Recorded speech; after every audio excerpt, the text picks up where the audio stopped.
We are sorry for the programming interruption on this channel, but sadly, today marks 24 years of the September 11th attacks. That day, the Twin Towers fell.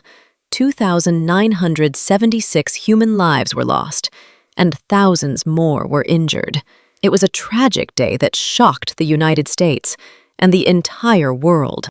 To pay tribute to the original World Trade Center and to respect the people who died during September 11th, 2001, all of the television channels of the Locksmith Tsukihime Baldi Corporation will pause their programming for 7 hours, from 11 a.m. to 6 p.m. But don't worry, we'll be back later after the 7 hours have passed. We will never forget 9/11.